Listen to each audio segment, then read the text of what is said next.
Boa tarde, meus amigos, mais uma vez com desdobramentos jurídicos da Edson Freitas de Siqueira Advogados. Hoje vamos tratar de revisão da escrita fiscal e recuperação de créditos. Vou trazer para vocês um breve comentário sobre o tema 69 do Supremo Tribunal Federal, que tratou da exclusão do ICMS da base de cálculo do PIS e do COFINS. Vou também falar do tema 1174 do STJ, que tratou de excluir da base de cálculo da contribuição social do empregador sobre a folha de pagamento, excluir deste cálculo o que foi pago de INSS para os empregados, recolhido em nome dos empregados e em nome de terceiros. Vou tratar também nesse mesmo tema que também deve se retirar da base de cálculo do RAT tudo que foi pago também ou recolhido em nome dos empregados e para terceiros. Vou também falar sobre prescrição fiscal normal e sobre prescrição intercorrente. E tratar um pouco das consequências desses temas sobre o dia a dia das empresas e o que eles devem fazer com cada tema. Vou iniciar pelo tema 69 do Supremo Tribunal Federal, que estabeleceu que todas as empresas, todos os contribuintes, tenham ou não ajuizado uma ação contra o fisco, podem, por meio de procedimentos administrativos, de processos instaurados por seus advogados, buscar excluir nos últimos 5 anos, a partir de 15 de março de 2017, a exclusão do ICMS da base de cálculo do PIS e do COFINS. Isso representa muito para quem deve, porque diminui a dívida, e representa muito para quem não deve, porque traz recursos, restituição em dinheiro, ou mesmo em créditos que podem ser utilizados para pagar tributos federais vincendos. Por isso, a importância do tema.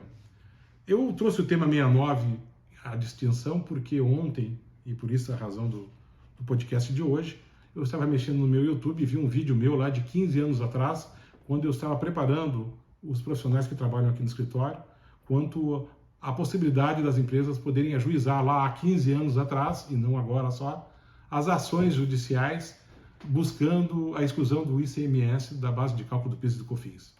Portanto, alguns dos nossos clientes têm ações ajuizadas em 2005, em 2004 e, portanto, recuperaram milhões e milhões de reais. Tem casos de mais de 100 milhões de reais, quanto a empresas que faturam mais de 1 bilhão por ano. Mas, independente das nossas empresas que ajuizaram as ações antes do tema ser reconhecido no Supremo, até porque a gente sempre é vanguarda em algumas discussões, hoje é possível fazer para todas as empresas. E esse possível é amplo. Por que é amplo?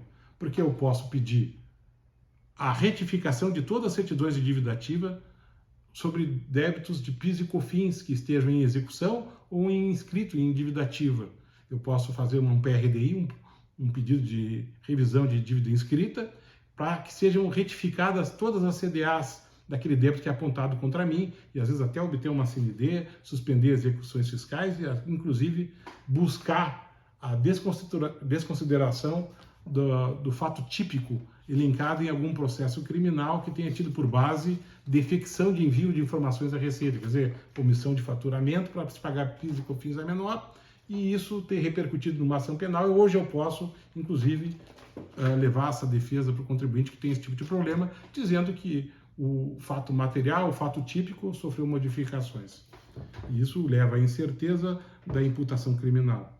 Eu também devo dizer aos senhores que os procedimentos envolvem levantamentos fiscais, que podem iniciar lá em 2005, 2004 ou agora em 15 de março de 2017. Portanto, não se aventurem em fazerem cálculos por meio de contatos por WhatsApp, sistemas simples de inteligência artificial.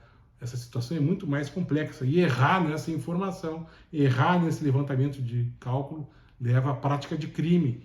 Às vezes o empresário está achando que achou uma solução e passa a ser processado criminalmente por defecção de informações que ele nem sequer sabia que estavam errados, porque ele recebeu um dia um WhatsApp de uma empresa que lhe prometeu fazer um cálculo em 2 dias sobre a sua vida nos últimos 5, 6, 10 anos. Tome cuidado nisso, que nosso escritório tem se deparado diariamente com problemas dessa espécie para defender processos criminais e retificar os erros realizados.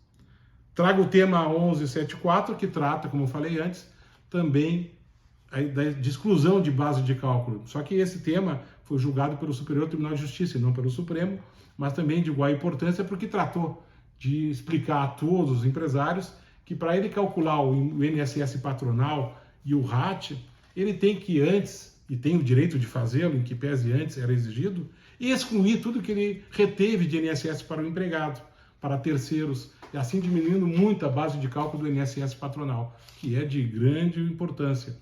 Da mesma forma o RAT, se nós considerarmos que isso tudo pode ser feito 5 anos para trás sempre, incluindo 60 meses de folha de pagamento e 60 meses de cálculo de INSS sobre a folha, que o senhor sabe é sempre enorme, seja para uma empresa pequena ou para uma empresa grande.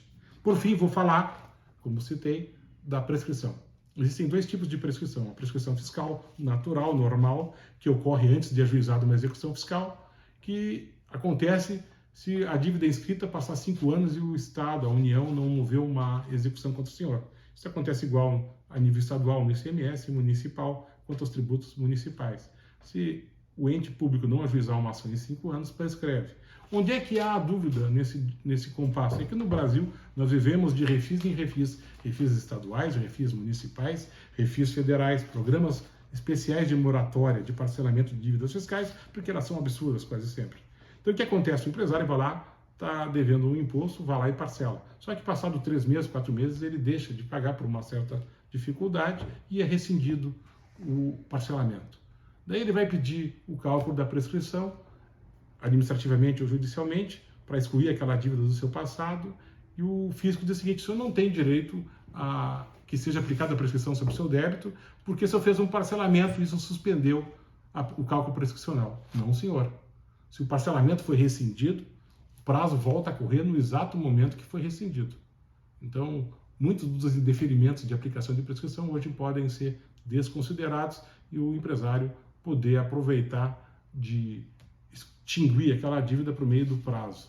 Isso ocorre não por maldade, nem por propósito ou por malandragem, mas é que o Brasil realmente tem um sistema tributário complexo que a própria Receita Federal, se fosse cobrar tudo o que tem que cobrar, teríamos que mobilizar metade da população, porque os absurdos fiscais são enormes, a carga tributária é enorme e existem milhares de impostos. Imagina uma empresa que atua em todo o território nacional. Existe uma legislação de ICMS para cada estado.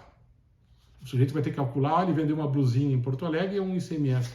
Uma blusinha na Bahia é outro preço. Se importar pela Shopee é outra forma. Mas se for pela Mercado Livre, é outra forma. Então, às vezes, o atraso, o não pagamento decorre dessa complexidade. Então, mais do que justo de contrapor a complexidade que nos atrapalha, também exigir do fisco seja declarado prescrito aqueles débitos que não se resolveram em 5 anos. E se chama prescrição intercorrente quando isso acontece no meio da execução fiscal. Os argumentos são os mesmos. Parcelamento que foi rescindido não interrompe cálculo de prescrição. E muitas empresas mal sabem, mas a breve análise do seu relatório fiscal estadual, ou federal ou municipal, muitas das vezes a gente consegue reduzir de forma significativa o débito, porque os débitos mais antigos sempre são os mais caros, porque são corrigidos por juros Selic, que antigamente eram altíssimos. As multas hoje são menores também. Isso tudo implica em redução maior quanto a dívidas mais antigas. Tratamos desses aspectos, alertando que não devam cair em armadilhas. Uma mensagem por WhatsApp com certeza não vai lhe trazer um cálculo, uma revisão de escrita fiscal, uma recuperação de crédito, que é um assunto muito sério. Boa noite.